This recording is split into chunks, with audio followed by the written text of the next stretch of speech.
Hey guys, welcome back to Between Rounds. I'm super excited today. I got this longtime MMA personality, journalist, announcer, gosh, everything pretty much. Everything we get in there and fighting, man. Mr. John Morgan. What's going on, brother? Great to see you, man. Been a while since I'm honored to be here, man. Honored not only that we could get together and talk, but to be here in the gym. I haven't been since you've relocated to this location. Beautiful facility. But when we had a chance to talk, I was like, man, I haven't been out there in a while. Let's make a little road trip and get out and see the MMA live. Yeah, how cool it is to catch up. You're somebody that I've always, every show, I always look for you still. Even when, you haven't been there in a little while. I feel like if I don't see you, it's not complete, I appreciate that. The blue shirt's been front row for a lot of events over the year. When did we first meet? Do you remember? It's been a while. I mean, it had to be back in like WEC days, right? Yeah. Yeah. I mean, I don't remember because I remember talking to you about Chris Gritzmacher a long time ago. Yeah. And then you did a few pieces on some up and comers, and I was trying to place it and I just can't. I'm so bad about remembering that. I honestly feel like you're somebody I've known like my whole career. Yeah. You know what I mean? Because our careers kind of have really in the MMA space been right around the same time. Yes, and sir. Probably in the beginning too. Like in the beginning, you don't want to make it be known that you don't know everybody yet. You just kind of want to blend in and fit in. So I'm so bad about remembering those first times. But man, I've respected your friendship over the years. And honestly, I mean, I say this not just because I'm standing here, but I've told anybody this over the years. One of the most respected coaches. And I have so much respect for the way you conduct yourself, the way you handle yourself, the way you handle your athletes, man. So I've always admired you and the work you've done from afar as well. Thank you. I always feel like I had an ally there, even though, I always expected you to write whatever you thought. Right. And I was cool with it. Yeah. Sometimes people get a little crazy if I think your guy's going to lose. And they're like, what? It's tough, right? I mean, it is tough because, we didn't used to make picks at MMA Junkie until we got bought by USA Today. And they're like, you guys got to make picks. And we never wanted to do that because myself and Dan Stupp, who started the site, we didn't want to make it seem like we were favoring somebody or we did have, but people want to see opinions. They want to see picks nowadays with the gambling and the wagering. I mean, it's massive. They want to see that, but we never really wanted to do it. And I'll never forget the first time that we ever made picks. I was like, well, you know what, man, these athletes, they're not really they won't look at it. Oh, for sure they do. First one, Tyron Woodley won his fight and I had picked against him. And at the post-fight press conference, I asked him what he thought about something. He's like, I know what I thought. That you thought that I was going to lose this fight. And I'm like, oh man, I was like, the first time we put our picks on record, they're seeing it. So it's tough because you never want to seem like you're picking against somebody or pulling against somebody, but people want to hear your honest opinion. Yeah. My biggest thing has just been, and I've always told this to upcoming journalists, anybody in the space, I've always felt like as long as any opinion you have, you're willing to give it to that person's face. Yeah. Then that's fair. If you're willing to sit down to somebody and say, I just don't know if your ground game can take their wrestling. I don't know if your pace can keep what that guy does in the 5th round. Yeah, that's fair. And I like that. I like to get honest criticism. I'll actually go to people that we've fought or have a negative opinion. Not negative, but they think we can't do something. I like to hear it. I love it. Because I'd like to use it in our game plan. You think we can't do that? Okay, good. Well, then we need to strengthen that or whatever. But I do know the athletes get a little hurt. They are. And look, I mean, you get it. Like we've spent our lives in this space. It is the most, and it's one reason I have so much respect for the athletes. Like what they do, I mean, professional athletes at all levels, but you got a team around you and you got whatever. But like in this sport, when you have a bad day, you get your ass kicked in front of your friends and family. You get half your paycheck. Yeah. Your phone doesn't ring. You know what I mean? It's so hard and so lonely. So I get it, man. I understand why everybody's sensitive out there. But it is funny because I'm sure most people think MMA fighter like toughest sons of bitches in the world out there. Like, well, you hear stories across all sports. Yeah. Where guys get salty because some ex-pro is picking against them. But I like the honesty in that. While it might sting for a minute, I like it. Yep. You know what I mean? That takes a lot of maturity to do that. I went to, we fought Robert Whitaker with Jared Cannonier, right? And it had gone okay, and it was 1 round to 1. And then at the end of the 3rd, Robert had hurt us, put us in a terrible spot. But at the end of the 3rd, Jared came back and hurt him. Yep. And I was like, I thought we won. And Dan's like, I had you down 2-1. And just for a second, my mind was like, what? And then I was like, hey, you asked. Yeah. Like, you asked for it. That's and true.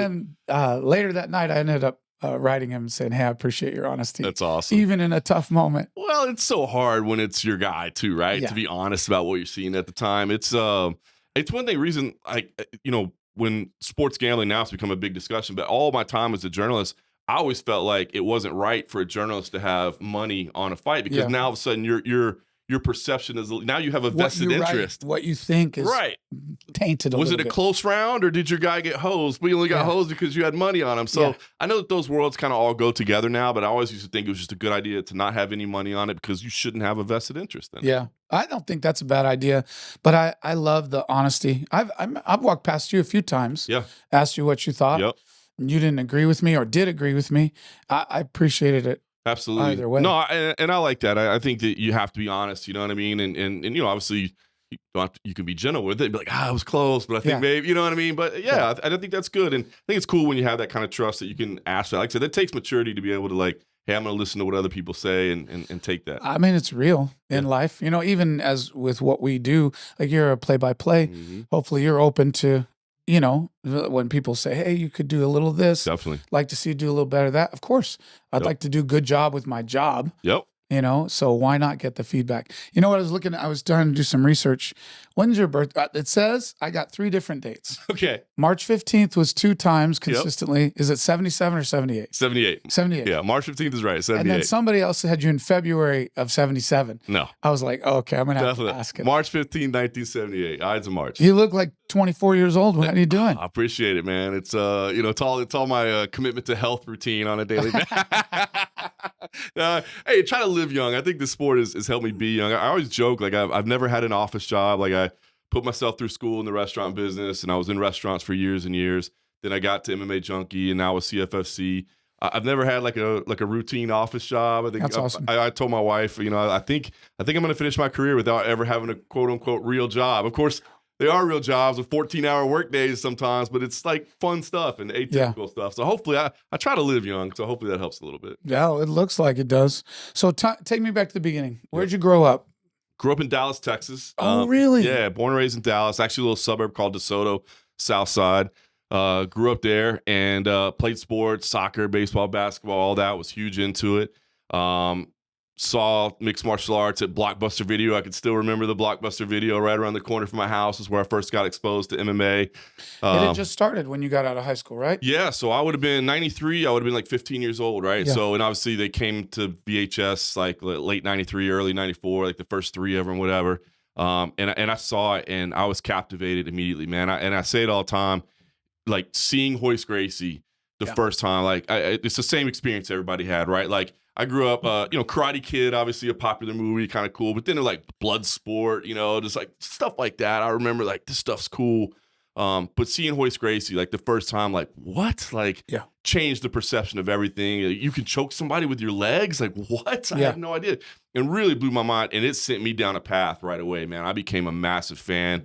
Full contact fighter back in the day. You would get like this newspaper delivered, you know, it was before the days of the internet. I was ordering Pancras VHS tapes. I still got a box full of Pancras VHS tapes over at my mom's house in DeSoto. Yeah. Every now and then she's like, can I throw these away? I'm like, no, you can't. Yeah. Like, I know there's nowhere to play them. I'm like, but you were not throwing those away. They're going to be worth some money, Mama. Hang on. Yeah, I hope so. But yeah, so it sent me down that journey, man, right away. I loved it from the start, man. So you were in high school when you saw it and that took you right then? It did. And so I was in the restaurant business. Like I started out as like a busboy, a server, and I used to, and I'm assuming the statute of limitations is good on this now, but I used to like take the VHS tapes and I bought 2 VCRs so I could make like my own highlight copies and just hand it out to like people that I worked with, like, yo, you have to see this. Wow. This is unbelievable. This is the coolest sport ever. And I would hand like highlight tapes of the best fights of each of those UFCs to get people turned on to it. So thought it was an amazing sport. Got to train a little bit. Being from Dallas, Guy Mesger had a gym there. Was able to meet him through a friend of the family, just a chance encounter. Actually, it was funny because even before really the UFC passion, he was opening a kickboxing gym in Dallas. Yeah. And like I said, through a friend of a friend, we just happened to go to this gym opening. And I'll never forget, I was early teenage years, but he had a VHS tape in the corner of Muay Thai from Thailand playing, you know, and the sounds and I was like, oh, because I had grown up liking professional wrestling. And then when I found out like, oh, this is scripted, like, oh, I was like 8 or 9 years old. My heart was broken. Oh, I had to lay in bed for a while. You know, I was just like, oh, just my whole perception changed. But then I saw what real fighting looked like. And I was taken by it from the start, man. Yeah. So you trained some kickboxing? A little bit of mixed martial arts. Early jujitsu, like no gi. I've never worn a gi in my life, but trained a little bit. Was working at the time, so didn't get to do a whole lot of it. But I mean, I enjoyed what I did learn, like learning technique from Guy and Pete Williams and Trey Telligman and like all the Alex Andrade, like all that old school like Lions Den Dallas crew. So they had a Lions Den in Dallas? They did, yeah. I didn't know Super that. cool. Yeah, downtown for a while. And it's funny, I haven't seen Guy in years and years and years, but I don't think he'll ever maybe know how much impact he had on my life. Like Guy was just cool looking dude, right? Yeah. I mean, he had the ponytail back in the day, you know, and made it to the UFC and had the stuff over in Pancras. And like I said, trained a little bit. But it just even, I used to show up before the adult classes and he'd be teaching the kids. And just, as you know, martial arts, the great thing, it wasn't always just, you know, in fact, it's never just about the technique. It's about the respect and the discipline and how you treat people and how you talk. You know, he would end practice talking about how you talk to your teachers and how you talk to your parents and stuff like that. And I was just like, this dude is so cool, man. Yeah, he was. Did he fight Eric from, what's his name? The heavyweight that has the school in California. They both had ponytails. Oh, yeah. No, well, fought Jason Farron, who had a ponytail as well. And then he had a bunch of Pancras fights over the day. He had some big ones back in the day. Yeah, I know him from the Lions Den. I was just trying to picture him in another fight. Anyway, so did you go to college? Did you ever want to go to college? I did. So I wanted to go to school for journalism. Then I went to the Navy briefly. I got kicked out of the Navy, so that was a unique experience. I got medically discharged from that because of some eyesight issues that I had that they picked up on. So I was just kind of lost. I didn't know really what I wanted to do because I wanted to go to TCU was actually where I wanted to go. I wanted to study journalism, but it was very, very expensive and I didn't really have the money. So I was going to go to the military. That didn't work out. So I came back and I was like, I don't know what to do, man. So I just kind of started working. I did go to community college, El Centro in Dallas, and just started grinding, man. You know, I was waiting tables, making good money. Eventually that led to management position and you know, kind of started going that path. So the schooling for journalism happened, but I never really knew like where I was going to go or what I was going to do with it. And I didn't finish at a high level. So I was like, I'm not sure. But I did get an internship at the Dallas Morning News, which was cool. Got a chance to work with them a little bit. What did you do there? Like, were you in sports? Sports. Yeah. Basically, I got to a point. So I did like in high school, I did sports editor in my newspaper, editor in my yearbook, all that. Because basically, I was a huge fan of sports. I loved it, like I said. But, you know, it was very clear I was not going to be like a D1 college athlete or a pro athlete. But I'm like, but I do like telling stories and writing about it and talk. So maybe sports journalism is where I can still stay involved in sports and you know, stick around, you know, professional sports. And then the reality is like having to pay bills and money and all that. But finally, I kind of came to the opportunity that, well, wait a minute, you know, there's this sport that's starting out that nobody's really covering that I love, and maybe there's an opportunity there. And that's how the passions and everything kind of all came together. That's awesome. So how long did you stay with the Dallas paper? Just a couple years there. And it was really some just small, like kind of internship positions. So not a ton of work and not a ton of money. It was really just an opportunity to get bylines in the newspaper and get experience. Get to know people too. Get to know people. Well, back in the day too, it was actually really, really difficult to get a UFC credential. Like in fact, in the beginning, they wouldn't even. So the way I started working with MMA Junkie is pretty interesting. So basically, I it was kind of getting to a point where I was like, I worked my way up to general manager in the restaurant business. I was making really good money.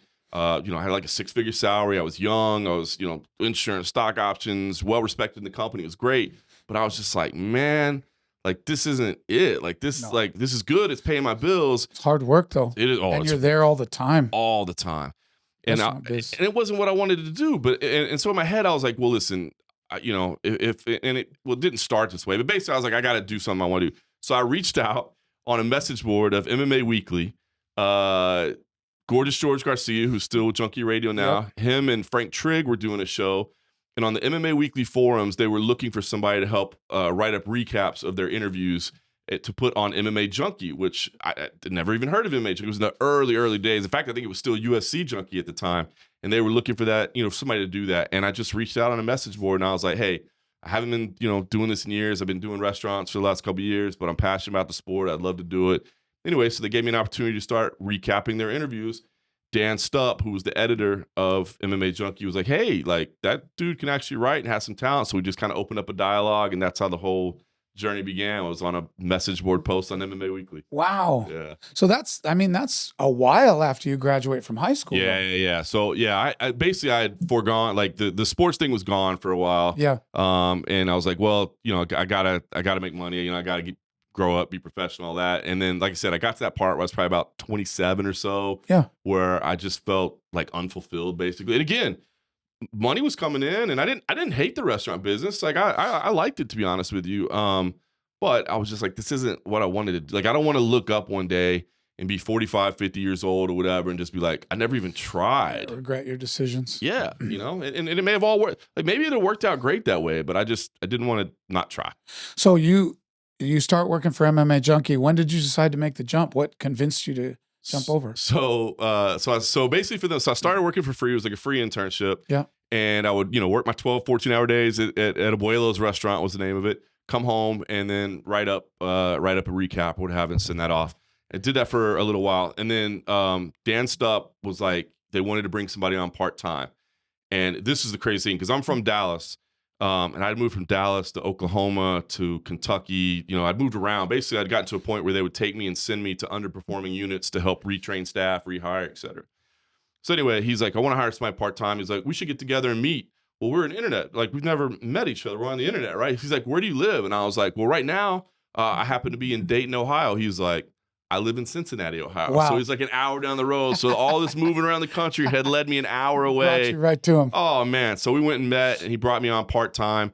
My boss at Abuelo's, who's still one of my best friends, Mark Myers, I told him what I wanted to do. And basically, I was general manager of the restaurant, but I wanted to go be able to work part-time for MMA Junkie, which included like going to cover events on the weekends, Elite XC at the time, Strikeforce. So I said, what I want to do is I want to promote my assistant general manager over me to general manager. I'll demote myself to assistant general manager because the GM had to be in the stores on Friday and Saturday. Right. I was like, that way I don't have to be there on Friday, Saturday, but I promise you, I'll still do all the pay, like all the stuff the GM's supposed to do. I'll still do all of it myself. I'll train this guy up to make sure that he's good to go. And luckily, my friend was like, you know what, that plan works. Did that for like 6 months. And then Dan Stupp offered me, he's like, hey, I'd like you to go full-time instead of part-time. And this was 2008. My lease was running out in my apartment. So I said, you know what? If I'm going to go full-time, I can work from anywhere because I work on the internet. Yeah. I'm quitting this restaurant job. I'm going to move to Las Vegas. I'm going to go to Las Vegas for a year and see what happens. And at the time, I didn't really like Las Vegas that much because I'm sure you can relate. Las Vegas is a great city, but when you're just there on fight week on the Strip at Mandalay, MGM, God bless them, but you're there for a week and you're like, I'm ready to go. Get me out of here. 100%. But I was like, you know what? I'm going to go out there for a year because I want to be in the center of it all. I want to be around where the UFC is based. And live well, there now since. it's turned into a huge, it's a massive hub for it's fighting. Amazing. Yeah. Amazing. And I blessed there too. So I bought a house in 2011 in the southwest area of town during the crash. So I got really lucky on the cost of my house.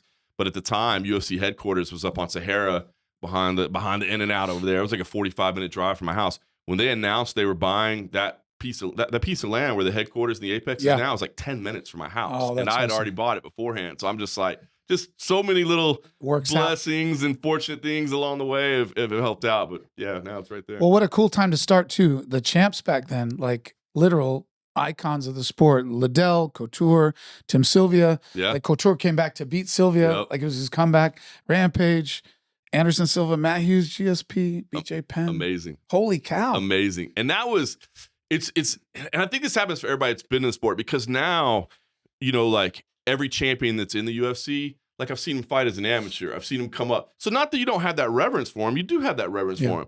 But when you first walk in the door and you've never met Chuck Liddell and you've never met Rampage Jackson and you know what I mean? Like it was eye-opening. It was like, people would ask me like, hey, do you get nervous at press conferences, interviews, stuff? Like right now? No. Back then? Hell yeah, I got nervous. Like, sit down in front of Rampage and ask a stupid question and see what happens. You will get slapped. Dude. You will get slapped. Legends of the sport, though, man. Absolute legends of the sport, man. Matt Hughes, it was, unbelievable how dominant he was. Again, fortunate for me I've been able to walk, just to walk in, to be in Vegas and to be able to walk into Extreme Couture and Randy Couture's in there teaching class. Yeah. You know what I mean? Like, it's just so many cool experiences. Al, when I was looking back when you started, and I Mhm. was curious just out of context, I saw all those names. I was like, holy cow. I mean, that's really just the golden era of when it started to burst onto the scene. Absolutely. Chuck, I mean, Chuck obviously is still so popular. It's so cool to see the love that Chuck Liddell still gets when Yeah. he's shown on screen or when he's walking through a crowd at a UFC event. He was a star.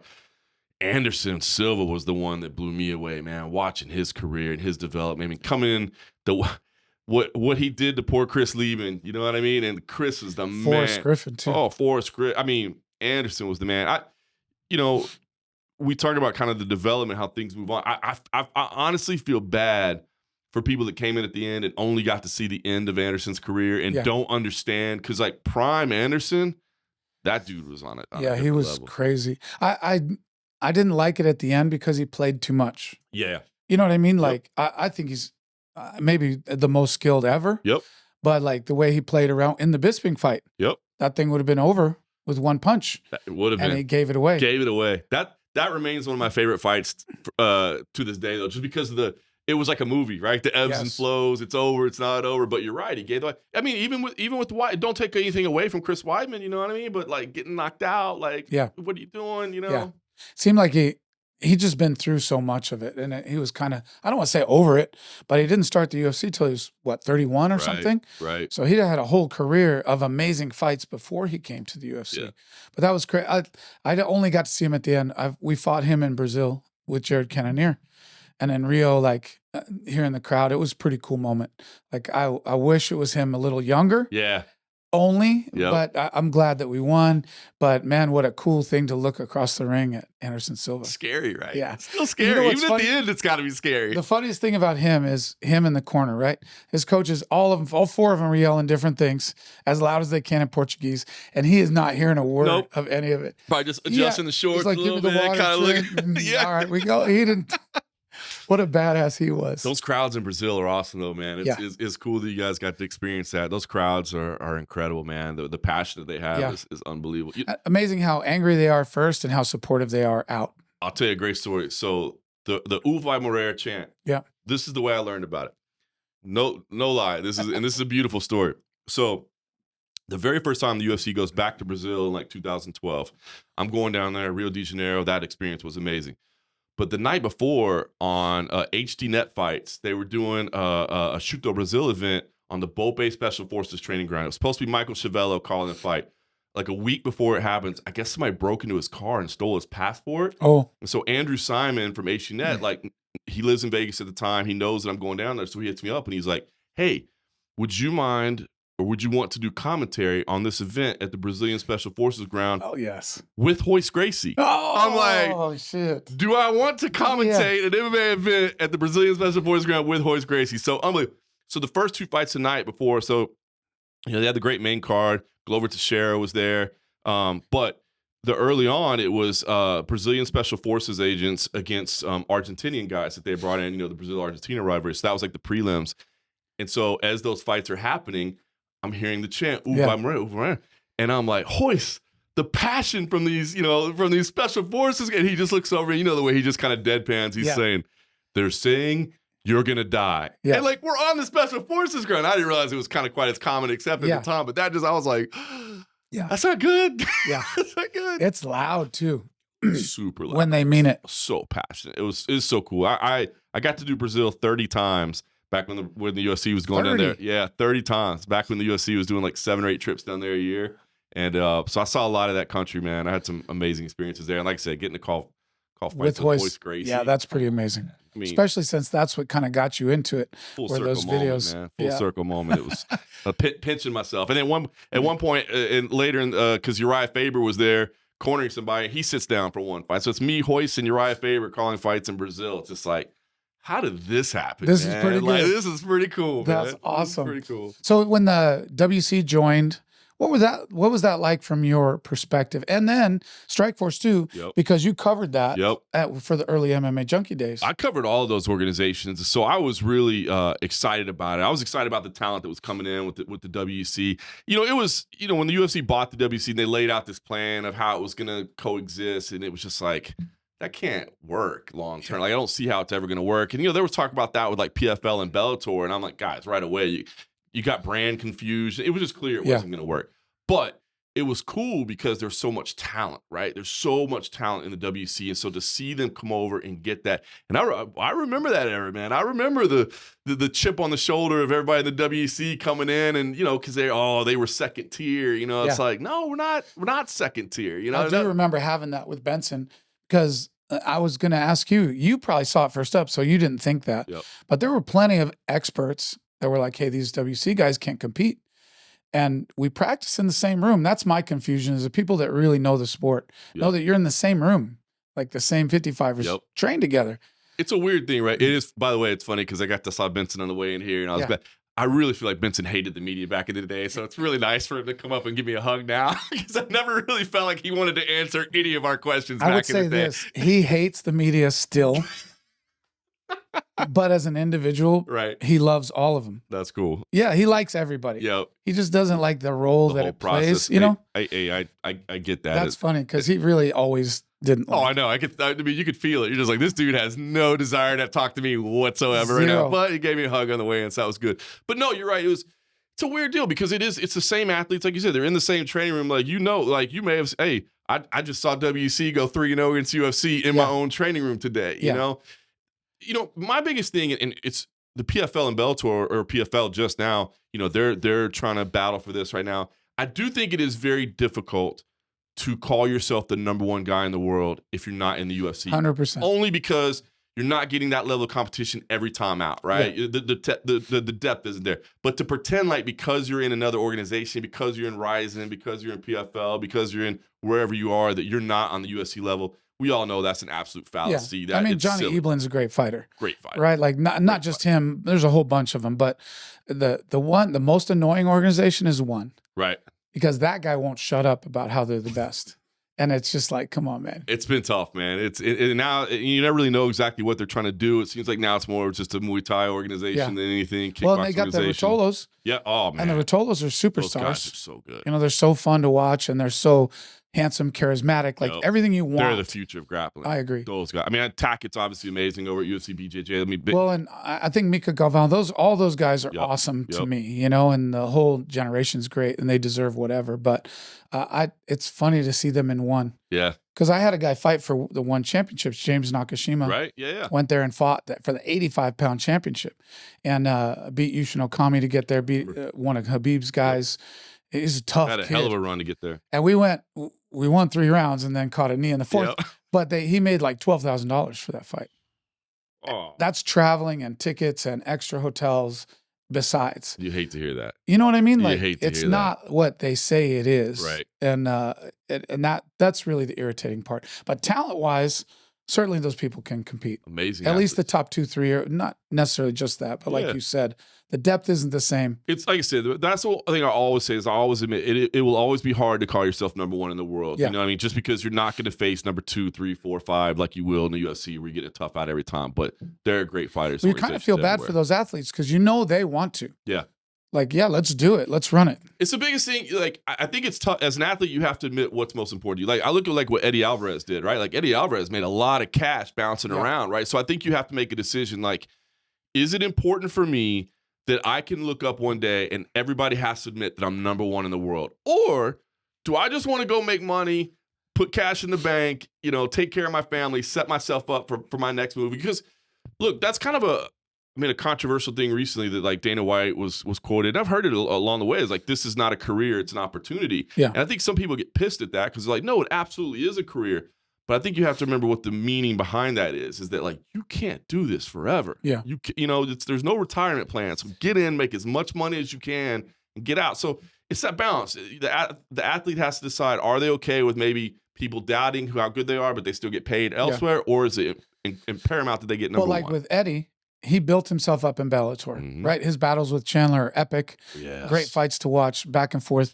And then he came to the UFC and he won a belt, with, you know, and didn't think it was going to happen. Kind of got the best of all worlds, right? He did. And now, fine. Yep. I'll go somewhere and they could pay me a bunch of money to fight because I already was champion in those two best divisions. And listen, honestly, like look at obviously Michael Chandler hasn't been able to gain the belt, right? But look at the notoriety he brought himself and the money he brought himself. So I always do think too, that's another interesting path.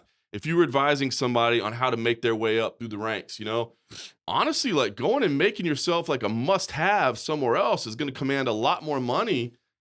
But being a must-have, means you got to have Michael Chandler's talent. Yes. Yeah. That he was on the kind of, I wouldn't say he's on the downswing, but like his best years, I think, were in Bellator. Yeah. And even a couple years before Benson got there, they were in Bellator, I think. Yep. I love him. Like, God bless him for making all that money. And he definitely, people want to see him either knock somebody out or get knocked out. Yep. So you're going to turn on the TV when Mike Chandler's on. Damn straight. You're going to watch those fights. But look, WC did damn good. Strikeforce. I mean, Cormier, Rousey revolutionized the whole game. That's such an interesting one. The rise of Ronda Rousey, man. I see people now that kind of want to go back and have like revisionist history about how good she really was or what she meant. Man, if you live that time, I always say I'll never forget, being at a UFC open workout for the first time and seeing soccer moms and daughters showing up where they never were before. Yeah. And like, she was like the Beatles, people, I mean, she changed the game. And so, criticize all you want for the way her career ended and maybe how she handled things at the end, but she changed the game. She did. I mean, she changed Dana White's mind. Yeah. That's a hard thing to do. Yep. And you can only beat the people they put in front of you. That's it. So, I mean, you look at Anderson Silva's resume in retrospect, it wasn't that great. Well, it was great at the time. Right. I mean, who are you supposed to fight? That's it. Give me the best person. And to me, I always look at Ronda's career, honestly, echoing a lot in like Royce's career, right? Like we saw what happened. Royce came back against Matt Hughes. Well, the game had changed by that point. And I think it was similar with Ronda Rousey. Like Ronda laid the groundwork and then gave people a goal of like, oh, I can do that. Like there is a path for women. I can train full time and do this. And then the game moved on. But you can't go back and retroactively change what she meant for the UFC. I mean, she changed it all. Like her or not like her, whatever. She changed the whole thing. Yep. And women have a place in there now because of her, or at least her ability to fight, Yeah. She was a cantankerous old broad, wasn't she? She was. She still is. I loved it though, man. I love that competitive nature that she. I got lucky. I actually got to call a couple of her fights in Tough Enough as an amateur. So I got to see her very early on. And it was so evident. It was one of those ones where I'm literally calling people like, this girl is good. Now, I was saying Strikeforce champ because I didn't think UFC at the time.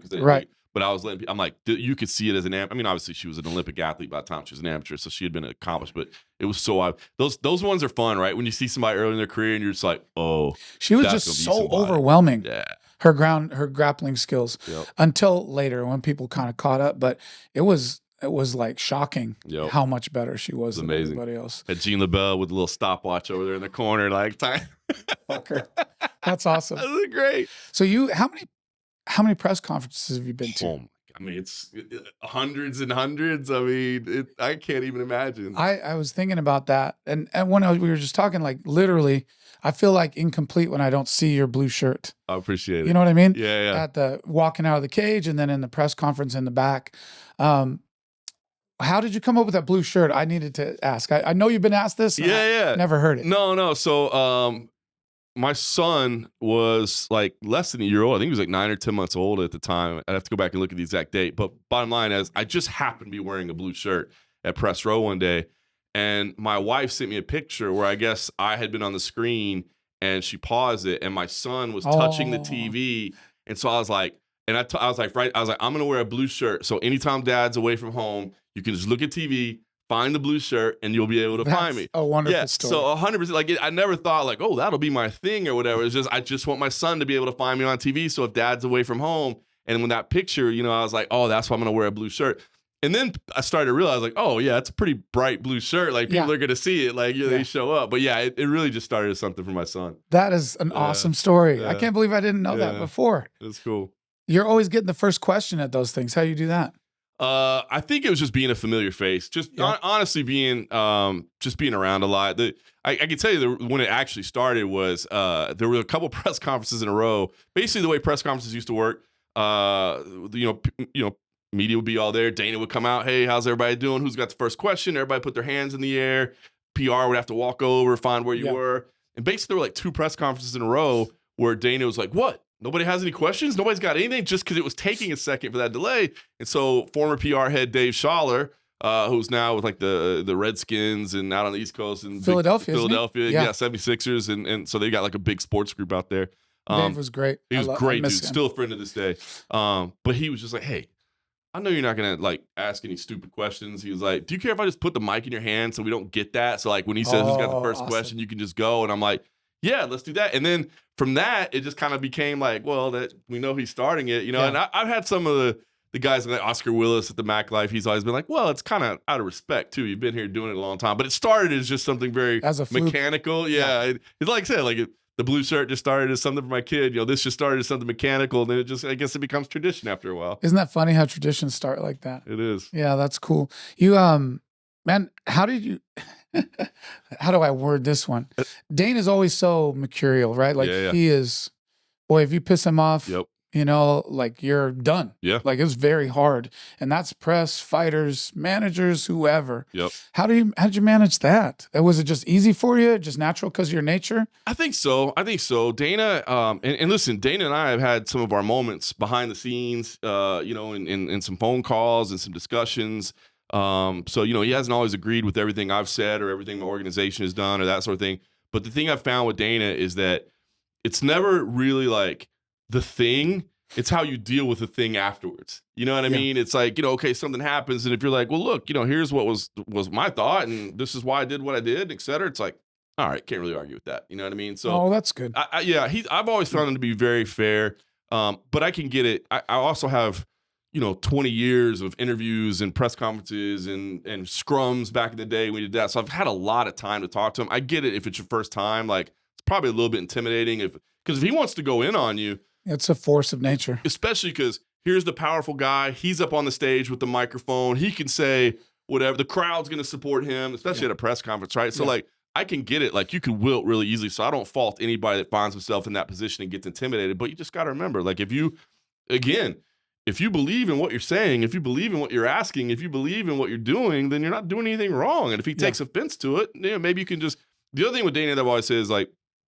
I think there's a time and a place for every question that you want to address. Everything. Right. That dude will answer every single question. But, you know, before a big pay-per-view event, when he's trying to sell it, you know, does he want to talk about the most controversial topic? And are you really even going to get the best answer when you know he can barely hear out of one ear? He's on stage. The crowd. No, at that point, he's there just to sell the fight.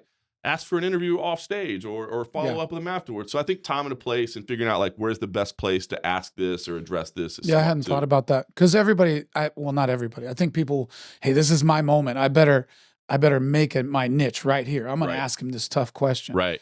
Yeah. And if you don't, it's one thing I always used to say, and I used to get kind of discussions about this. I'm like, you know, people may say, oh, you're a little too soft on whatever. I'm like, yeah, but I can get an answer. Yeah. Like you could ask him a hard question, so to speak, and piss him off, and then he never speaks to you again. Like, did that really serve any purpose? Yeah. Or can you make sure that you keep the relationship good, and then at least you can get an answer, and you can get, you know, to find out what the opinion is. Well, there's an interview art, right? I don't know what I saw the movie, but it was about the guy that interviewed Richard Nixon and got him to. Oh yeah, I haven't seen that movie, but I know what you're talking about. But just the psychology that went behind it for both guys, absolutely trying to play each other. I was like, I never even thought about it in 100%. Those terms. Did you work on that as an art? Do you think about your approach? I think so. I think, and honestly, I think it comes back to just dealing with people, dealing with employees. I deal with everybody the same way, right? You know what I mean? Like, if you need to ask a hard question, like, let's softball on the way in. Let's get everybody comfortable. Then let's talk about this. And again, I do think, you know, I think in this sport, there's not so many, like a lot of it's just about the sport itself. But if you want to talk about fighter pay, if you want to talk about drug and sport, if you want to talk about things, there's ways to do it. But I think when you get people on the defensive and it becomes an argument or becomes a battle, like, I don't know, what are you really accomplishing at that point? Yeah, I mean, the internet's like that, right? Like you're just there to argue. You're not there to make things better. Right. You're not working collaboratively anymore. Agreed. Where an interview could be collaborative, like you can get some good progress out of that. Absolutely. That's good. Thank you for that. That's exactly. What else fighters did you especially enjoy interviewing? Were there some over the years that were like, man, I love this dude? Cowboy Cerrone became one of my favorite fighters, period, just because I love him. But Cowboy, to me, was one of the first ones I really remember who was that anybody, anywhere, you know, any place kind of guy that also talked about how much fear and scary and how difficult the locker room is. And I never remember, because obviously in the early days, it was just, we're the toughest dudes on the planet, 2 men enter, 1 man leave, you know what I mean? And then when you hear this guy who, you know, fights all the time, he's like, I'm throwing up back there. I'm wondering what the hell am I doing? That really, I think that unlocked a lot for me of understanding of athletes. And now, obviously, I've been around it so much, like I get it. Like that's everybody. Anybody that says there's not a little bit of it, like they're lying to you, or they're just a 100%. complete psychopath. You know what I mean? But there is that, and there is that. So that was a big revelation for me. Is like helped me understand athletes a lot more. And he was the first one I really remember openly talking about. So I loved interviewing him all the time. Andre Arlovsky became one of my favorites, especially because like Andre, like in the beginning, was like this cantankerous dude that nobody wanted to deal with. And by the end, he was just kind of like this big lovable dude that was always nice to me and then would come in and like give me a hug in the press room, and just seeing like his career and the longevity and that sort of thing. So he became a favorite over the years as well. I think about Arlovsky when he started. Where was he in the UFC from the beginning? I think he was. Very, very early on. And Walked then left, in, obviously. hairy, the fangs on his mouthpiece. Yep. I was like, holy shit. That was one of those dudes, right? That like, even if you didn't know his name, like, because that was back in the early days of the UFC where you talked about the early stars and people, Andre Arlovsky, I don't know, that dude with the fangs. And as soon as you said that dude with the fangs, hair, he's got Hollywood hair. Everybody knew who hairiest body in the world too. Like just basically a bear with a handsome face. He was. He was. I loved covering his career. I loved all the WEC guys, man. I love that time. I love that era, man, of again, seeing them come in with a chip on their shoulder and knowing that people were doubting them. Yeah. Man, it's so many to list. I've almost too many. That's the one thing I try to tell people about this sport that don't understand it, is that I've been around some other professional sports, and Dan Stupp, the guy who started MMA Junkie, he actually came from baseball. And that was one of the things that he loved about the sport, was like covering baseball versus like covering this. Like the athletes are so accessible, relatable, like just so much better. I feel like if you were counting the people that you do like versus number you don't like, the ones you don't like will be like on one hand. You know what I mean? I just feel like something about this sport, it humbles you. And it just makes you, there's so many good people. Well, I mean, I've heard it a lot and I think about it all the time, but you face your mortality sort of every day. Like you win and lose every day, and you know you're going to walk in and be pummeled. Yep. And then the next day you might be the greatest thing that ever happened. And that I've found that MMA athletes are some of the most humble, because I think you got to look at yourself really every day. Agreed. That's not a pretty mirror to look into sometimes. And it's just so hard, man. Like, you know, one thing I started doing at Press Row is like, you know, when fighters walk by, I'll always like film like the little celebration. Yeah, sometimes they'll have a little message. Sometimes they're just celebrating, whatever. That's cool. I never do it to somebody that lost. Like I don't want to stick a camera in their face. You know what I mean? Like I think that's the part that I wish maybe casual fans or internet people would understand, because you see like the pylons and you see the disrespect. It's like when it's become a cliche, right? The highest of highs, lowest of lows. But it is, you know, like the thrill of victory versus the agony of defeat in this sport is so much different than anything else, man. And I just think that there needs to be a level of appreciation for that. In fact, and I'm sure you feel say like I hardly ever text somebody. I mean, you develop friendships and relationships, you can't help it, right? But I hardly ever reach out to somebody after a win. After a loss, that's when I reach out to them. You know, just hey, keep your head up, brother. Like you're still a star. You know, because like it's crazy, right? You're on top of the world when you win, when you're gonna lose. And I think people just don't reach out to you because they don't want to be disrespectful. They know but it's like, no, but that's when you need it the most. You take it as, oh, now they don't want to be around me. Right. But I have had, I wrestle with those texts. Like I'll sit and write a 1-line text for an hour. Yeah. Trying to just get the words right, because I always put, man, I love you. Let me know if I can help you with anything, you know? And that's it. It's something like that, because they don't need anything. Hey, you should keep your right hand up. Yeah. Definitely no. It's definitely not technique. That's perfect. It's definitely not technique. It's more about psychology and mental sport. It is. It's funny, man. I still believe this is the greatest sport on earth, but it is also the most cruel sport on earth sometimes too, man. It's so hard. And you know, even man, just seeing people move on with their lives after the sport and understanding that, like, man, that was a time, but don't let being a fighter define who you are as a person. That was what you did. That was your job for a little while. That's difficult. But it has been real difficult for all professional athletes, right? So hard. People that are so good, and all of a sudden life gets hard, you know, and you're taking out the trash and doing stuff that you maybe haven't done. Right. What replaces that feeling of being the man in the arena, right? Yeah, I mean, not that. Not a dirty trash can, for sure.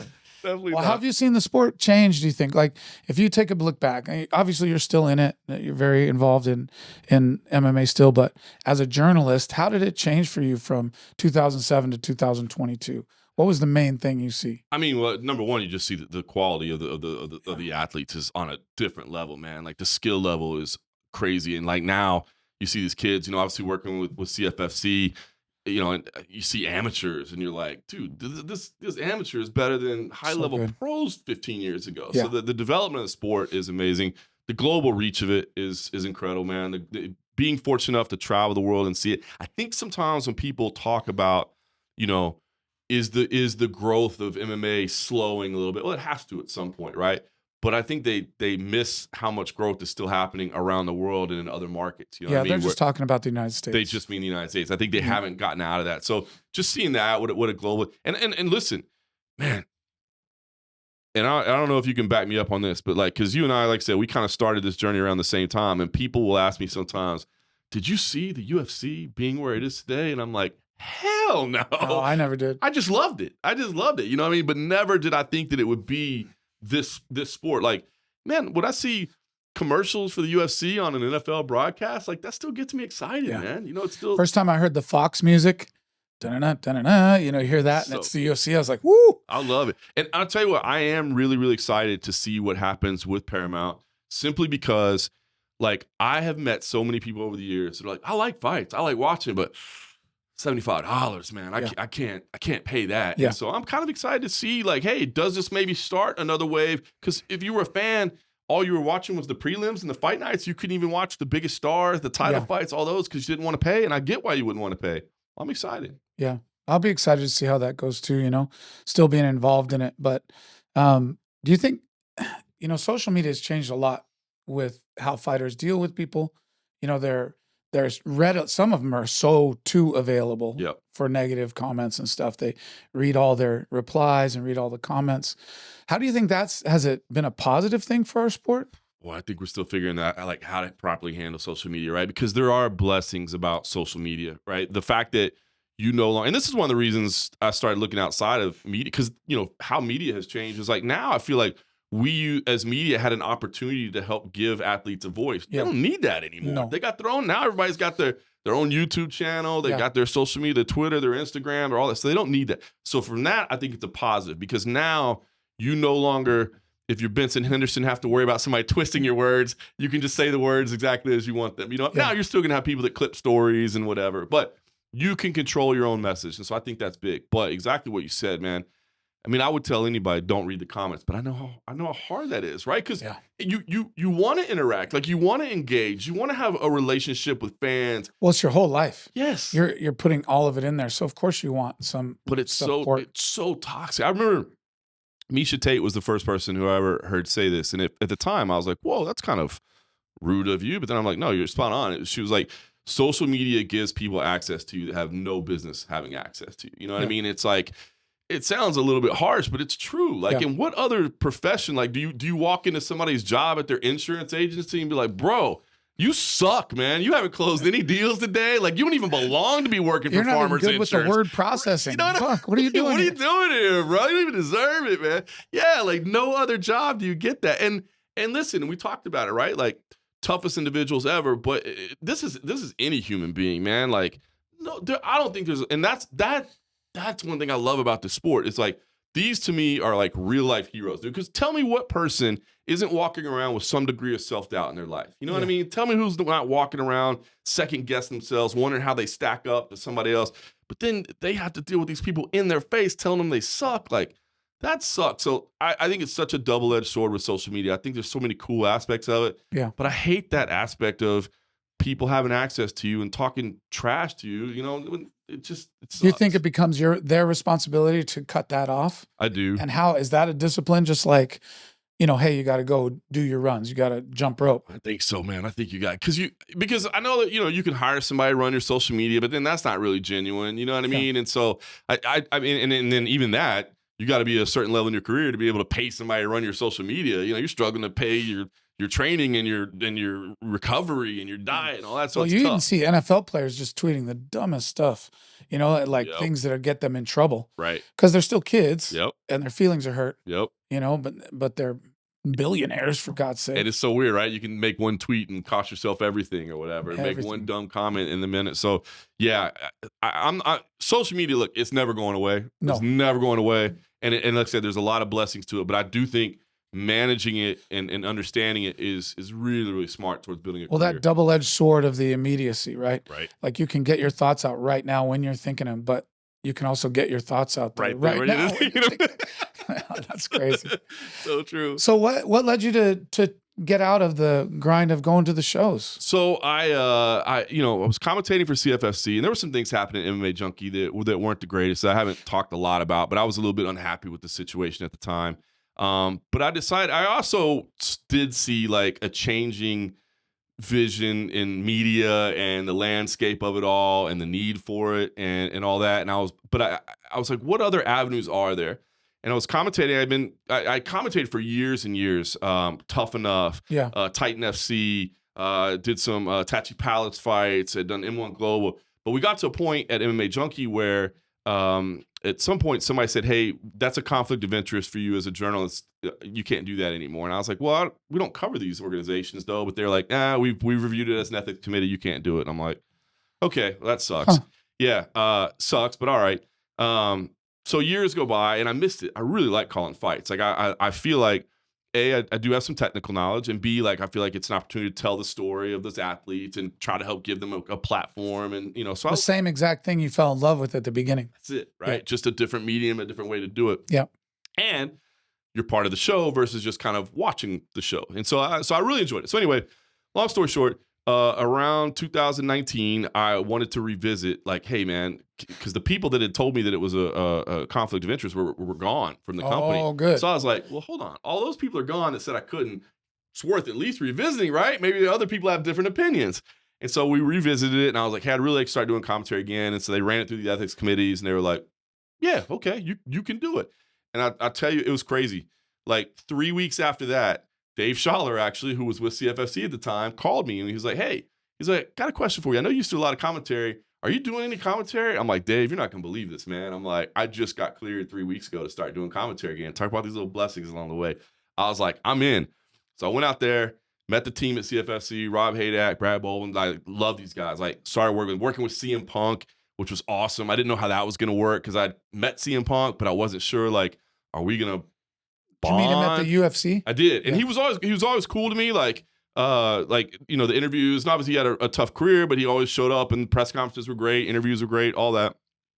But like us jiving together on camera, I didn't know, because like we're not going to go hang out afterwards. Like he's like, you know what I mean? He's not going to have a frosty beverage with me at the bar afterwards. So what are we going to connect on? And I don't really know that much about pro wrestling, but anyway, that relationship was great. And I just love the whole company. So that was happening for a few years.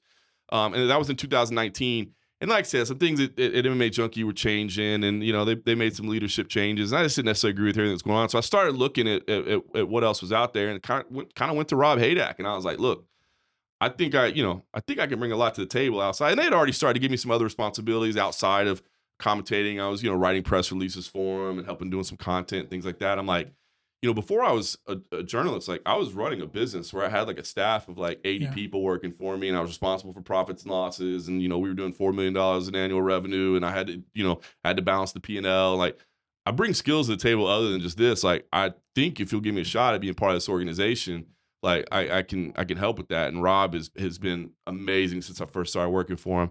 And he was like, all right, well, let's start putting a plan together in place, and let's see what we can do. And slowly started, all right, anytime something came up, man, we need somebody that can do this. I can do that. Yeah. You know what we're missing?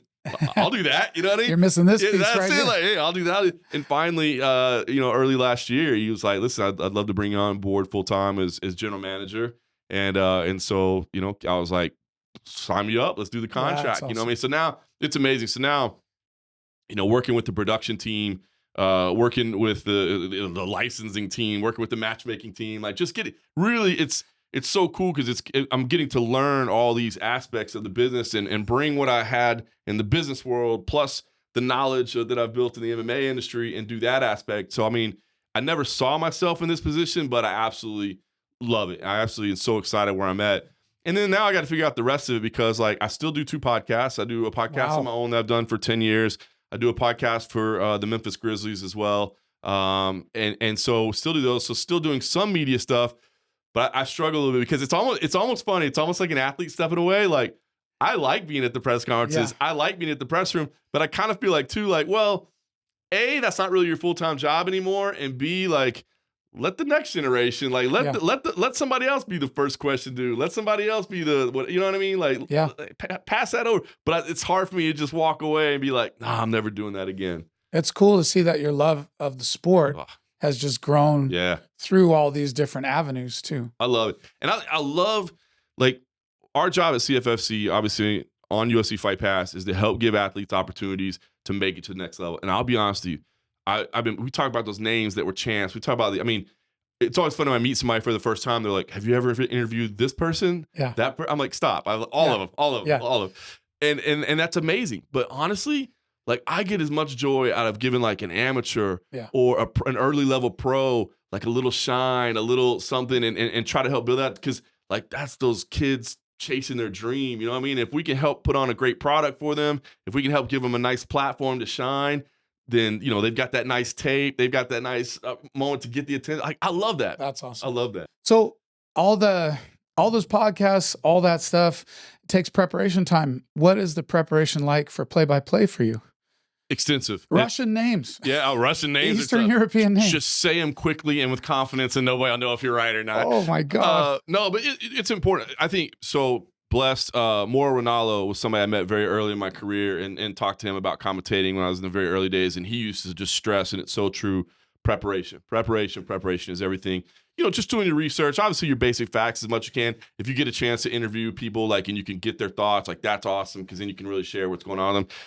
Perusing their social media just to see if they've had anything. You can see what's important to them.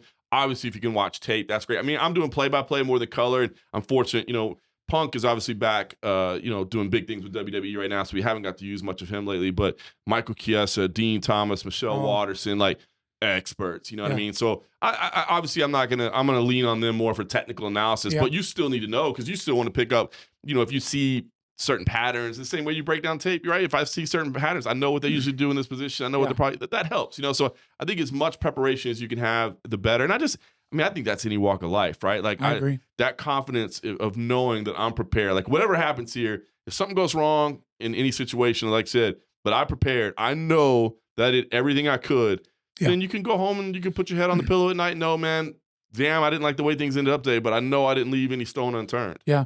I just doing this little podcast, right? Just getting started, figuring it out. It's shocking to me how much time I spend. I did research on you, you know, because I know you for 20 years or whatever. And it is exhausting, exhaustive. I like it. Like, it's been fun to look at what you've done, you know, and hear about you. But I can imagine as it goes, like a play-by-play, you got 12 fights or whatever. So you got 24 guys. 24 athletes to get ready 24 different camps. And then you multiply the training partners and families. Like, there's a lot of things that go into making color behind a fight. 100%. That to me is the biggest thing, is the whole story about what's happening. Like, what led to this fight, what it means for this athlete, you know, like laying that all out. Because the average person that's tuning in, I get it. Like, you know, people at CFFC, they're going to have friends and family and local fans, but there's going to be a large audience that they're tuning in, don't know anything about these people. So if I can help share a little bit of their story, who they are, because I think that's what this is about, is like, you relate to somebody, right? Like, that's how you identify with people that you become fans of, is there's some kind of connection to that becomes compelling when you understand where they're from and what they're about. Right, because like in most team sports or whatever, like, I'm from Dallas, so I'm going to cheer for the Dallas Cowboys. You know what I mean? It's not hard to sell that to me. I'm from there. But like, here, these athletes, you know, maybe you cheer for a gym, but maybe not. You know what I mean? So you got to figure out, like, what's that angle? What's, you know, and again, I've always said this in journalism, it's not your job to be like PR, but I just always felt like, if we can give our readers a reason to care and understand what they're watching, that helps. And that's definitely true in the commentary. So you're bringing your background in journalism, even though I guess a sportscaster is a journalist, but that's cool, because I love that. John Anik is really good at his job, you know. Amazing. And then I interviewed Goldberg, and Goldie was like, some of the stuff he was spouting to me from hockey 30 years ago. It's amazing. Like, Goldie, you know, man, I miss that guy. I remember one time, you know, riding on a plane with him to Tokyo, actually. And this was back when I was flying a lot. So I was actually upgraded. I was sitting in the big seat next to him, right? Oh, So let's go. yeah, and you know, I know Goldie caught grief sometimes here and there, but honestly, man, I sat there and watched him on that flight over to Tokyo with all of his notes. He had again, and I'll tell this for most commentators, like John Anik has his cards or whatever that he handwrites. The way Goldie did it was he had like manila envelopes, and he had like, or manila folders, I should say, not envelopes, and like one side was blue corner, the other side was red corner, and he would cut little things and paste them, and he had it, and each fight was its own little folder. So he had his system. I sat there and watched him putting those notes together and doing all that stuff. And so I think that's important. Like I have a format that I've been using for, 15 years or whatever, just so that like, you're not gonna be reading the paper, but I know when I need to look down for a quick fact, I know where it's gonna be on that sheet of paper. So you're not just looking at a whole bunch of data. So yeah, preparation, man. Preparation is big. Well, that's good. You enjoy it? You feel like it's fulfilling for you? Love it. It's so funny. I never thought I'd be at this point in my career. Like I never thought about, I'm gonna go work for an organization somewhere. Even like, people along the years would be like, do you want to work for the UFC? And I'm like, not really. I mean, maybe that'll happen someday, but not really. But I never really thought about this side of it. But I'm loving it. The last year has probably been the most fulfilling year of my life because I'm in the sport that I love, but I had been doing the same job kind of for a long time. You know what I mean? So then to pivot it completely, still in the industry I love, and getting to, like I said, I feel like it's kind of marrying everything that I've done in life all to this point. And I love it, man. I feel 100% blessed right now, man. How cool is that? That like you're not an old man, but you're not a 22-year-old coming out of college either, and that you found another thing that is open like that for you. It's amazing. Yeah, that's wonderful. It's funny because when I left the restaurant business and I got into MMA full time, I cut my salary in half. Moved across country, but but a little trickle of sweat. I know, right? Oh, 100%. But I was always like, well, I can always go back. Like restaurants ain't going anywhere. I can always go back. But I took that shot, right? But at the time, I wasn't married, didn't have a kid, didn't have a mortgage. So I was like, well, I could never do that again. And then when I left MMA Junkie to go to CFFC, you did it again. I did it again. And I was like, I can't believe I did it again. And this time I do have a wife and a kid and a mortgage. But I tell you what, and I told the story one time before I was talking to Jason House about this. It was the coolest thing. I was going through this where I was unhappy with the way things were at Junkie, and I was thinking about making this change. But again, it did involve taking a huge reduction in salary. Like when I left Junkie, I didn't necessarily have a guarantee of a job, but I thought I could get it. And it took a lot of chances, but I was having a discussion with my wife about what it would mean for us financially, what it would mean, all those things. And my wife looked at me and she was like, John, you're the hardest working person I've ever met in my entire life. She was like, I trust you. I know you will take care of our family. You will make this work. And I was just, bro, I mean, let's go, Mrs. Morgan. I'm telling you, man, at that one, I was like, damn, I did do good. Like, I got the right one. When she said that to me, man, like, that was, like, that's all I need to hear. Hearing that, it takes me to kind of my next point. The grind of this life is hard. Especially what you did for 17 years. Yep. Like fight week. What is that like? How's it been for you balancing life and work? It's a challenge. It's a real challenge. Because it is a lot of work. I've always been a very hard worker, and I've always had a strong work ethic. Realizing that like the more you work, the more money you can make, the more fun you can have. Like I've always seen that, and I'll put the effort in. I've always said I may not be better than anybody, but if I can outwork anybody. But I will say the biggest thing is children change everything, man. Yeah. I've got a 13-year-old son, and I still travel for work a lot. But there was a time in the UFC where I was literally at every event. I was gone like 35 weeks a year. I used to joke my wife was like a single mom, and I do. And that's home like 2 days a week, right? Yeah, because you're. Yeah, Sunday, not as bad Monday. as like the UFC operations people that just go like straight to the next one. But yeah, you come home on Sunday, you leave on Tuesday, right? Especially if it's like a long trip, an international trip. And I will say, man, like that, like I'll never regret that I did all that time. Like that was huge in my life. But you do start to realize, like, family's important, man. Like and I think if anybody's listening to this that is younger, is getting to that point in life, like don't minimize what that means. I remember one that really stood out to me. It was my son's, I think it was I can't remember if it was his second or third birthday, but it was a fight night in Manila in the Philippines. Now, granted, he was 2 or 3. It was either 2 or 3. So he's not going to remember it, right? Right. And so I was like, whatever. Like I'll just go do this trip, over the Philippines. We'll cover this fight night and we'll celebrate when I get back. But I remember waking up on that day and just being like, what are you doing? Like it's a fight night in the Philippines, bro. Like somebody else can cover that. Like, come on, man. Stay home for your kid's birthday. And I've tried to do better at that. Fortunately, my wife's, mostly a stay-at-home mom, and she does a couple of things on the side, but she takes care of him, and he's had a great life at home. But I do think it is so important to like not let those times pass you by, man. Like, would that be advice to those guys? Do you think the strongest thing you could recommend to them? Absolutely. Don't minimize that, man. Don't just, that time never comes back. No, it never does. That time never comes back. I remember being just gone for a week when my son was born on a Sunday, and then we left on a Tuesday for Jim Miller's fight, Yep. And my wife's boss, like yours, they're so cool. But I remember coming home and they'd have like a new word or a new something they could do. Acting in different ways. You're like, it cracks your heart that you weren't there, So I had wondered that because you not like the UFC support staff. Yeah. Because they're crazy. They're nuts. But they literally go straight from one town to another. But we only had like 2 days in between. Your schedule's crazy. Yeah. Like to go out there on a Tuesday and come back on a Sunday, you must have an amazingly strong relationship with your wife. Definitely. She's, obviously it was hard for her in the beginning, but we kind of developed that relationship because you're gone a lot, what I mean? And fortunately she knew like I was already doing it when we kind of got together, and I'm like, look, this is just a life. If it's not okay with you, like I get it. I don't hold it against you. Yeah. But this is the way it's going to be. But it is important that, man, having a supportive wife, like that's massive. Like the home life. It's, I'm so blessed to, and again, I wouldn't trade any of it for anything, man. Yeah. I always said, I got to see the world on somebody else's dime, For dude, sure. which is awesome. But yeah, you can't minimize how important that time at home is, especially with your children. It really is, man. You just can't. Do you think you have to trade a little bit ambition for that? I mean, there is a give and take, right? I think so. I've always believed that if you really want to truly be the absolute best at anything, you're probably going to have a fairly unhealthy life overall and balanced. You know what I mean? Like you have to be so committed. Now, obviously a professional athlete versus a journalist, that's two totally different things. Right. And you do have to strike that balance, right? Because it is that work ethic and it is that time that I put in and those relationships that I built that have helped open up doors for me today. So it paid off.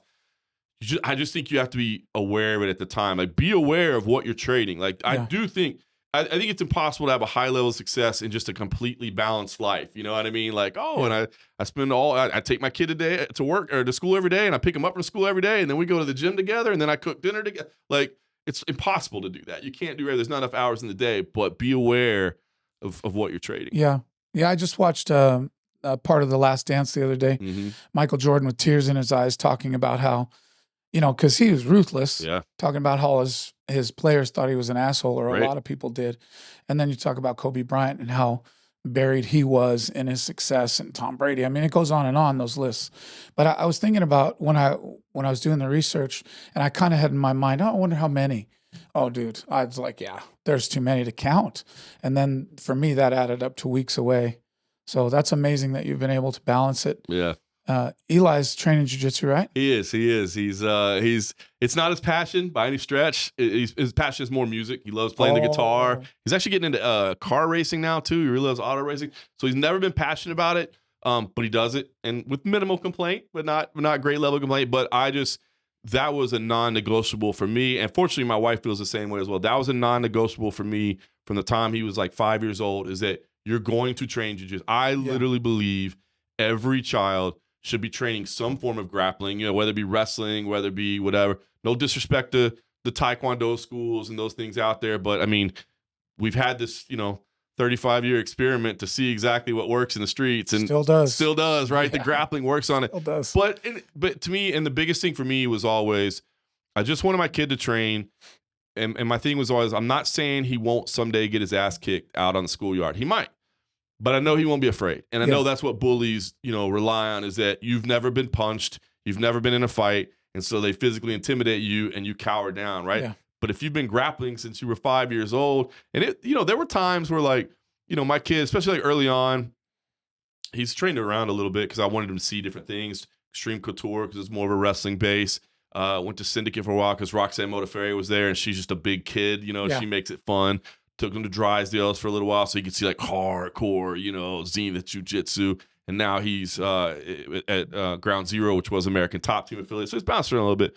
But there were times, because I knew all the instructors, that, you see it. Kids lose their temper a little bit, right? And they kind of look over at me, and I was like, let it go. Yeah. Let him work it out. You know what I mean? Like, no, you ain't got to jump in. Like, let's let him do it. I think that's so important. I really honestly believe every kid should do a little bit of it. I just think it's helpful for, again, we go back to those, Guy Mesger discussions, the behavior, what martial arts does is well, big. you got to suffer. Life is a bunch of suffering, right? You got to learn to suffer with a smile and be able to push through some hard times. And I think, kids when they're growing up, sometimes just any athletic practice, whatever that is, something that's real hard for them. They don't want to do it, but they do it. That feeling of success can really help them. It's been big for my kids since he's 13 now. It's been big. And I think it was probably about a year, maybe a little more a year ago, that he was big enough to switch over to the adult class. Oh, That's changed his attitude completely, because now that's been fun to watch too, because it's one thing when you're rolling with kids, and obviously there were some kids that were as good or better than him, but it's not really about that. Now it's just you're walking the mat with men, so you're carrying stuff a little bit different. You know what I mean? And you're acting a little bit different. He's actually found that more fun, more challenging, but I think more rewarding too. And he'll say it. He's like, there's days where there's always days that he doesn't want to go, but there's never a day that when we leave, he's not happy that he did it. You know what I mean? Like, it's just the way it is. Yeah, that's great. I love that. I think it's important too, whether it's jiu-jitsu or anything like that. I agree. Yeah. That's awesome that you guys get to share that too. I love it, man. It's awesome. Like I said, I wish he was more passionate about fighting and stuff. He's not. But I mean, obviously, I would never. But people, do you want your kid to grow up to be a fighter? Absolutely not. No. I do not. It is so hard to watch somebody you care about get punched in the face, man. It's just not. And just the suffering that comes along with it. Oh my God, it's not easy. So I would never want that. But he's not. Again, he's not the biggest martial arts fan, but he does train. But he's playing the guitar. I'm impressed. His musical skills. It's amazing. At 13 years old, I'm not trying to pretend he's some virtuoso, but he'll pick up and kind of hear a song and start playing and like kind of mess, and he can play it by ear. And I'm like, that's awesome. I can't do that. Like, that's amazing, So he's getting into that. He's getting into F1. So he likes motorsports. So it's just cool to see him become a man. And you get it, man. It's just fun to see. Well, that's awesome. Yeah. Well, you don't have to be a virtuoso. You just got to keep doing it. That's it. And pretty soon, like when you started, were you a virtuoso at your sport? No. But you're still doing it. Still doing it. And you're doing a good job. And it's led you to a great life. It really has. So all these years, like, tell me, I was thinking, like, again, looking at all those names, and do you have any fights? Like you said, the Bisping fight with Anderson stuck out to you. Give me like some of your favorite, most memorable moments. I mean, Lawler and McDonald, obviously that just epic war. You know what I mean? Like that will always stand out to me. The standoff between them.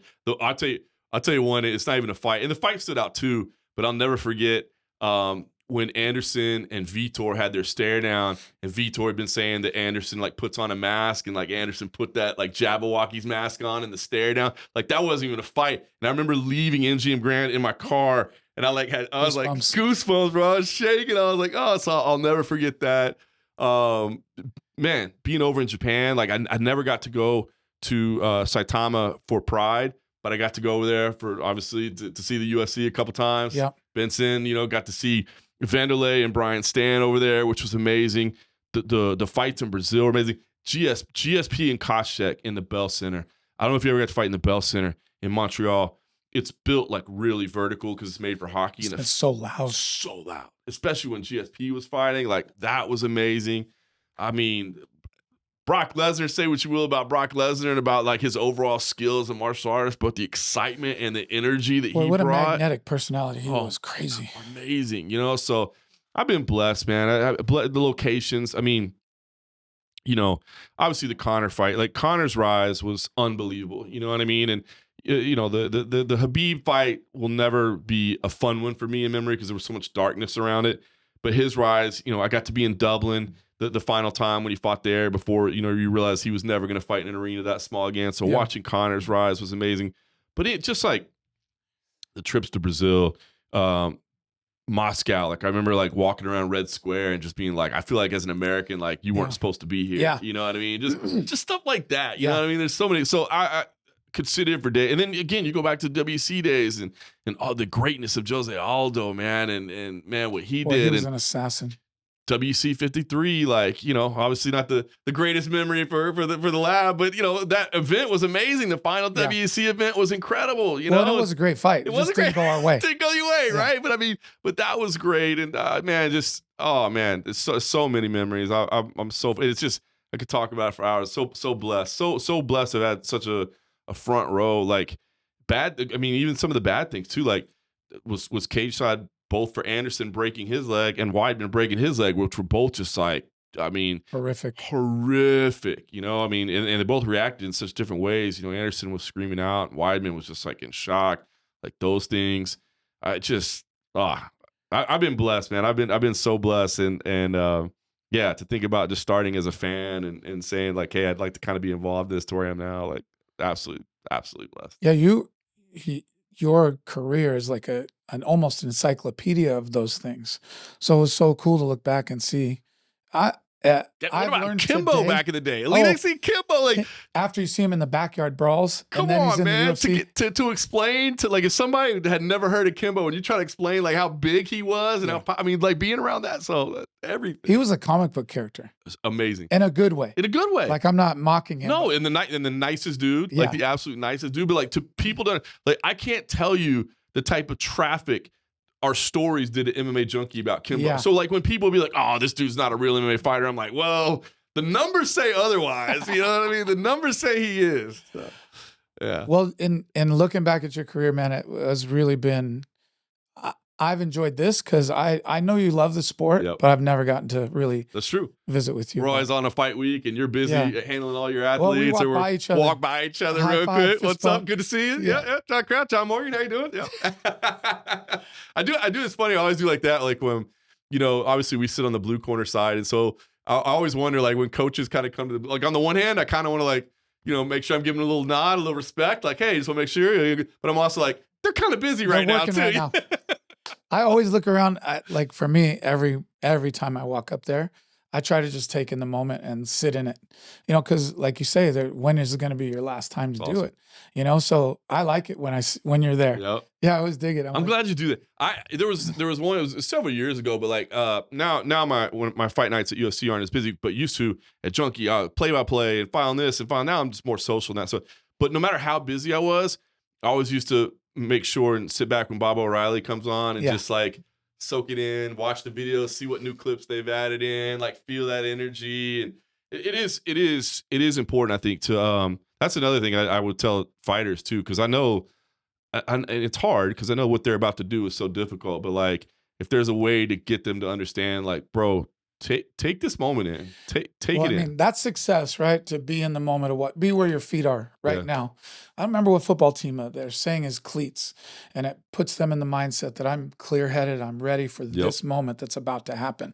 And I really dug that. That's cool. And fighters, it's important, like you're saying, because you don't know when it's going to happen again, but it also leads to a higher level of performance and understanding of what's going on. So I love that, just being there. Because that's the thing that I think you see the progression is when things are happening like in slow motion for the athlete, right? Because there is nothing more chaotic than an MMA fight. No, nothing. So when you see those athletes like a prime Anderson Silva, where it's like they literally are like in the Matrix, like operating on a different, like when you can be relaxed in there. When Conor pulled back from Eddie Alvarez's punch and it touched his nose and then stuck him with that left. So good, man. Yeah, so good. So being present, that is so true, right? And again, scariest thing you'll ever do, most nerve-wracking thing you'll ever do. You're stripped down to your underwear in a steel cage with thousands of people around. Like, oh my God. But if you can be present. And again, so for the performance aspect, absolutely. But even just life, you know, it's funny because we talked about all the time away from home. And it is a lot of time away from home. But there are a lot of times like, maybe I should have stayed wherever I was for one extra day, you know, just to see, because I've been to a lot of places, but I didn't go do touristy things. Like 100%. I could tell you about the bar next to the hotel, and I could tell you know what I mean. Tell you about the bus on the way to the airport, right? But like maybe I should have stayed one extra day and kind of soaked in the culture a little bit more. Gone to seeing the Eiffel Tower, maybe. Right? Yeah. You know what I mean? But it's tough because you want to be on that first flight. And again, my wife also, because I would always want to be on the first flight home, right? Like get me on the first one. But then, like, later in my career, she'd be like, yeah, but when you get home, you're kind of exhausted. She was like, so why don't you sleep in a little bit and come home and we'll have dinner when you get here? I'm like, that's not a bad idea. Yeah. Mrs. Morgan strikes again. She's all right. She's all right. Man, I'm so happy you came by. Glad I could do it. I've been a big fan of yours, and you've always been a friend. Yes. Even regardless of your opinion, I could tell that it was never anything, you know, it was always just what you thought. And you're always so, I don't know, empathetic. with fighters and all the things that go in there. So I love that you've had the success you've had. I really appreciate you coming by today, man. No, man, I appreciate the invitation, man. You know, that's the truth, man. I believe you've gotten a lot of recognition, but maybe not even necessarily all the recognition you deserve. I truly, honestly believe you're one of the best minds, best guys, best coaches in the game. I love the way you handle your athletes. I love the instructions that you give, man. It's clear, like it's knowledgeable, it's direct. I'm just such a big fan. So anytime you get some recognition, I always love to see that. So when you invited me, you know it. I was like, well, you were like, well, maybe I can come to Vegas, but if not, I'm like, no, bro. I will drive to Phoenix. Don't you worry about it, man. I will make that road trip and come see you. Dude, you're the man. Thank you, brother. Thanks for having me, brother. Thanks for checking it out, guys. We'll see you next time.